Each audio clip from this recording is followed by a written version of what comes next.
टंडो जाम में वापारियुनि जे सॾ ते दुकानदारनि ऐं शेयरनि पारां बदअमनी ख़िलाफ़ एहतजाजी मुज़ाहिरो कयो वियो। मुज़ाहिरे दौरान एहतजाज कंदड़नि पुलिस ख़िलाफ़ सख़्त नारेबाज़ी कंदे चयो त शहर विच में लॻल धाड़े खे 17 ॾींहं गुज़री विया आहिनि, पर पुलिस का बि कार्रवाई नाहे कई।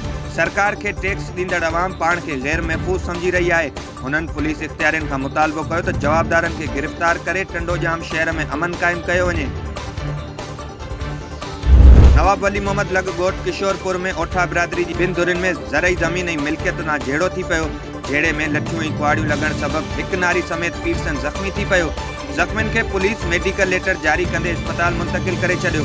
मुतासिर धुर मूजिब शाहिद ओठो धुर सां झेड़ो हलंदड़ आहे। अॼु शाहिद ओठो धुर घर मथां हमलो करे इसाक ओठो ऐं आयशा ओठो खे ज़ख़्मी करे छॾियो आहे।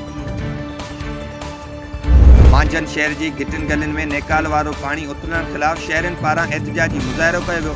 उन मौक़े ते मुज़ाहिरे जे अॻुवाण मोहम्मद अली गंभीर, न्याज़ तंगियाणी ऐं ॿियनि चयो त 3 हफ़्तनि खां शहर में मेन गटर लाइन टुटल आहे। गंदो पाणी घिटिन गलियुनि में बीह रहियो आहे।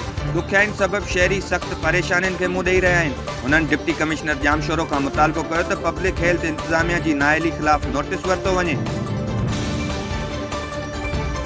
कंबर में क़ौमी अवामी तहरीक तरफ़ां कारपोरेट फार्मिंग कैनाल जी अदावत समेत सिंध दुश्मन मंसूबनि ख़िलाफ़ प्रेस क्लब आॾो एहतजाजी धरणो हयो वियो।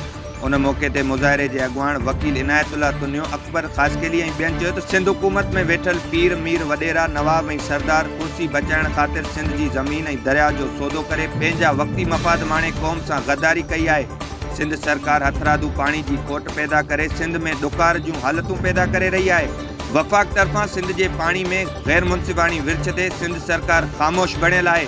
अवाम खे बेदार करण ऐं सुजाॻी पैदा करण लाइ क़ौमी अवामी तहरीक तरफ़ां एहतजाजनि जो सिलसिलो शुरू कयो वियो आहे। सिंध सां नाइंसाफ़ियुनि ख़िलाफ़ तहरीक जारी रहंदी। खैबर वेझो ॻोठ रशीद खैबर भरिसां रोड क्रॉस करण दौरान कार जे टकर लॻण सबबि पीरसन अली मोहम्मद ख़ासकेली चीपाट जी ज़ख़्मी थी पियो। इत्तला ते इलाइक़े वासियुनि पीरसन शख़्स खे अस्पताल मुंतक़िल कयो, जिते इलाज दौरान ज़ख़्मी पीरसन ज़ख़्मनि जा सूरनि सहंदे फ़ौत थी वियो।